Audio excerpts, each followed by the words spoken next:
নির্বাচনে হেরে গিয়েও চতুর খেলোয়াড়ের মতো এবার রাজনীতির মাঠ দখল করে নিচ্ছে জামায়াত। শ্যাডো ক্যাবিনেট বা ছায়া সরকার গঠন করার ঘোষণা দিয়ে ইতিমধ্যেই বর্তমান সরকারের ঘুম হারাম করে দিয়েছে শেয়ানা জামায়াত। গত 12 তারিখের নির্বাচনের পর তারেক রহমানের নেতৃত্বে বিএনপি যখন সরকার গঠনের প্রস্তুতি নিচ্ছে, ঠিক তখনই তাদের ঘাম ছুটিয়ে দেওয়ার মতো এক ফাঁদ পেতে বসল জামায়াত। অর্থাৎ মন্ত্রীরা চেয়ারে বসার আগেই তাদের ওপর শকুনির নজর পড়ার ব্যবস্থা হয়ে গেছে।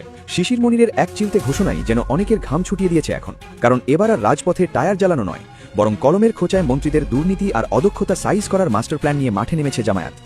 একে তো ছায়া সরকারের কড়া নজরদারি, তার উপর 30টি আসনের ফলাফল বাতিলের আইনি লড়াই, সব মিলিয়ে রাজনীতির টেবিল উল্টে দিয়ে এক নিমিষেই খেলার মোড় ঘুরিয়ে দেওয়ার মতো পরিস্থিতি তৈরি হয়েছে। রাজনীতির মাঠে এমন চাল কেউ কল্পনাও করতে পারেনি। সাধারণত নির্বাচনে যারা সরকার গঠন করতে পারে না তারা হতাশ হয়ে পড়ে অথবা রাজপথে জ্বালাও পোড়াও শুরু করে, কিন্তু জামায়াত এবার যে খেলাটা খেলল তা এক কথায় অভাবনীয়।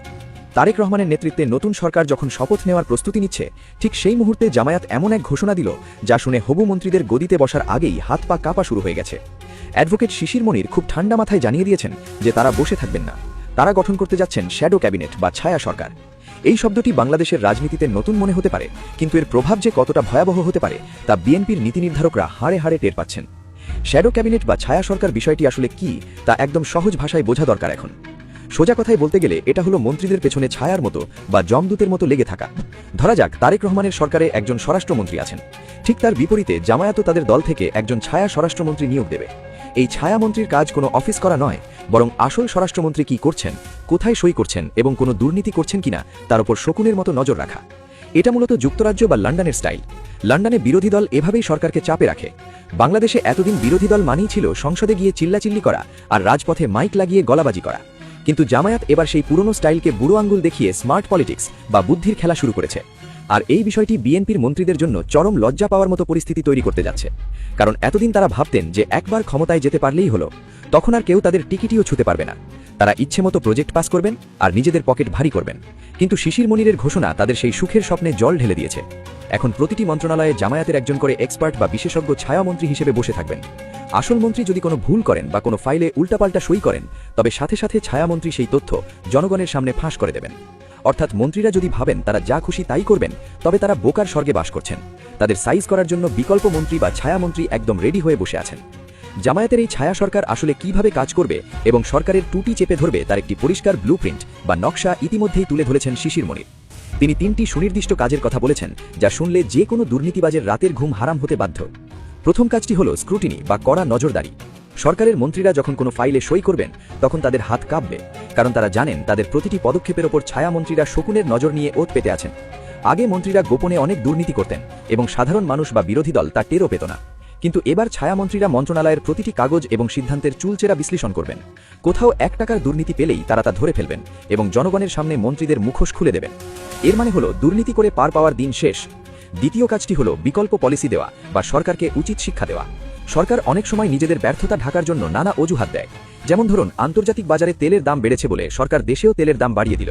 সাধারণ মানুষ হয়তো সেটা মেনেও নিত, কিন্তু এখানেই বাগড়া দেবে জামায়াতের ছায়া সরকার। তারা ডেটা এবং প্রমাণ দিয়ে দেখিয়ে দেবে যে তেলের দাম বাড়ানোর কোনো দরকার ছিল না।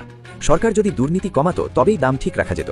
অর্থাৎ সরকার যখনই কোনো ভুল সিদ্ধান্ত নেবে বা জনগণকে ধোঁকা দিতে চাইবে, তখনই ছায়া সরকার পাল্টা সমাধান নিয়ে হাজির হবে। তারা জনগণকে বলবে, দেখুন সরকার আপনাদের ঠকাচ্ছে আর আমাদের পরিকল্পনা মানলে আপনাদের লাভ হতো। এভাবে তারা প্রতিনিয়ত সরকারের ভুল ধরে তাদের উচিত শিক্ষা দেবে এবং জনগণের কাছে প্রমাণ করবে যে তারাই বেশি যোগ্য। তৃতীয় কাজটি হলো অন দ্য জব ট্রেনিং বা নিজেদের প্রস্তুত করা। জামায়াত এই ছায়া সরকারের মাধ্যমে বুঝিয়ে দিচ্ছে তারা এখনই দেশ চালাতে প্রস্তুত। তাদের যারা ছায়ামন্ত্রী হবেন তারা এই প্রক্রিয়ার মাধ্যমে কাজ শিখবেন। অর্থাৎ ভবিষ্যতে যদি তারা ক্ষমতায় আসেন, তবে তাদের আর নতুন করে কাজ শিখতে হবে না। তারা একদম রেডিমেড মন্ত্রী হিসেবে দায়িত্ব নিতে পারবেন। এই পুরো প্রক্রিয়াটি বিএনপির সরকারের জন্য এক বিশাল মনস্তাত্ত্বিক চাপ বা প্রেশার তৈরি করেছে। মন্ত্রীরা এখন আর শান্তিতে কাজ করতে পারবেন না। তাদের সবসময় মনে হবে কেউ একজন তাদের ঘাড়ের ওপর নিঃশ্বাস ফেলছে। তারা চাইলেও এখন আর স্বজনপ্রীতি বা দলীয় লোকদের দিয়ে পকেট ভারী করতে পারবেন না, কারণ ছায়া সরকার তাদের প্রতিটি অপকর্মের হিসাব রাখার জন্য খাতা কলম নিয়ে বসে আছে। তবে জামায়াতের চমক শুধু এই ছায়া সরকারের মধ্যেই সীমাবদ্ধ নেই। সরকারের জন্য এর চেয়েও বড় মাথা ব্যথার কারণ হয়ে দাঁড়িয়েছে তাদের আইনি লড়াইয়ের ঘোষণা। নির্বাচনের ফলাফলের পর সবাই যখন ভাবছিল জামায়াত হয়তো ফলাফল মেনে নিয়ে চুপচাপ বসে থাকবে, ঠিক তখনই তারা আরেক বোম ফাটালো। তারা পরিষ্কার জানিয়ে দিয়েছে যে নির্বাচনে অন্তত 30টি আসনে তাদের নিশ্চিত বিজয় ছিনিয়ে নেওয়া হয়েছে। এই 30টি আসনের ফলাফল তারা কিছুতেই মেনে নেবে না এবং এর শেষ দেখে ছাড়বে। এই ঘোষণা সরকারের জন্য এক বড়সড় ফাঁদে হিসেবে দেখা দিয়েছে, কারণ সরকার গঠনের আগেই যদি এতগুলো আসনের ফলাফল নিয়ে প্রশ্ন ওঠে এবং মামলা হয়, তবে তা সরকারের বৈধতা এবং গ্রহণযোগ্যতা নিয়ে এক বড় সংকট তৈরি করবে। জামায়াত দাবি করছে যে ঢাকা এবং এর আশেপাশের গুরুত্বপূর্ণ আসনগুলোতে ব্যাপক কারচুপি বা ইলেকশন ইঞ্জিনিয়ারিং করা হয়েছে। বিশেষ করে ঢাকার প্রাণকেন্দ্র ঢাকা 7, ঢাকা 8, ঢাকা 10, ঢাকা 13 এবং ঢাকা 17 আসনে তাদের সুকৌশলে হারানো হয়েছে। এছাড়া ময়মনসিংহ 1, 4, 10 এবং কিশোরগঞ্জ 3, গোপালগঞ্জ 2, ব্রাহ্মণবাড়িয়া 5, চাঁদপুর 4, চট্টগ্রাম 14 এবং কক্সবাজার 4 সহ বেশ কিছু হাই প্রোফাইল আসনে ফলাফল পাল্টে দেওয়া হয়েছে বলে তারা অভিযোগ করেছে। শিশির মনির সাফ হুঁশিয়ারি দিয়েছেন যে তারা হাওয়ার উপর ভিত্তি করে কথা বলছেন না। তাদের কাছে প্রতিটি কেন্দ্রের ফলাফল এবং কারচুপির দালিলিক প্রমাণ আছে। যেখানে যেখানে ইঞ্জিনিয়ারিং করে তাদের হারানো হয়েছে, ঠিক সেখানেই তারা আইনি লড়াই চালাবেন। আর এখন এই বিষয়টি বিএনপির সরকারের জন্য চরম মাথা ব্যথার কারণ হওয়ার যথেষ্ট যুক্তি আছে। কারণ জামায়াত যদি আদালতে প্রমাণ করতে পারে যে এই 30টি আসনে কারচুপি হয়েছে, তবে আদালত এই 30 জন এমপির গেজেট বা শপথ স্থগিত করে দিতে পারে। আর যদি শপথ আটকে যায়, তবে সংসদের শুরুতেই এক বিশাল শূন্যতা তৈরি হবে। সরকার তখন সংসদে কোনো বিল পাশ করতে গিয়ে বা কোনো সিদ্ধান্ত নিতে গিয়ে বাধার মুখে পড়বে। তাছাড়া নৈতিকভাবেও সরকার দুর্বল হয়ে পড়বে। এতদিন বিরোধী দলগুলো নির্বাচনের পর শুধু অভিযোগ করত, কিন্তু আদালতে যাওয়ার সাহস বা প্রস্তুতি তাদের থাকত না। কিন্তু জামায়াত এবার প্রমাণ করে দিল তারা কাউকে তোয়াক্কা করে না। তারা রাজপথে মারামারি না করে সোজা আদালতে গিয়ে সরকারের টুটি চেপে ধরার ব্যবস্থা করেছে। সব মিলিয়ে পরিস্থিতি এখন যা দাঁড়িয়েছে, তাতে বলা যায় জামায়াত রাজনীতির পুরো খেলার মোড় ঘুরিয়ে দিয়েছে। এতদিন যারা জামায়াতকে সেকেলে বা শুধু আন্দোলন নির্ভর দল ভাবত, তারা এখন অবাক হয়ে দেখছে। জামায়াত প্রমাণ করে দিয়েছে যে তারা এখন আর আবেগের রাজনীতি করে না, বরং তারা এখন বুদ্ধির খেলায় নেমেছে। রাজপথের মারামারি ছেড়ে তারা এখন পলিসি এবং ডকুমেন্টের লড়াইয়ে নেমেছে। আর এই নতুন স্টাইল সরকারকে বেশ বেকায়দায় ফেলে দিয়েছে। সরকার যদি জামায়াতের এই ছায়া সরকার এবং আইনি লড়াইকে আমলে না নেয় বা পাত্তা না দেয়, তবে তাদের বড় মূল্য দিতে হতে পারে। কারণ ছায়া সরকার প্রতিদিন সরকারের ভুল ধরে জনগণের সামনে তাদের ইমেজ বা ভাবমূর্তি নষ্ট করে দেবে। আর আইনি লড়াইয়ের মাধ্যমে তারা সংসদকে অকার্যকর করে দেওয়ার ক্ষমতা রাখে।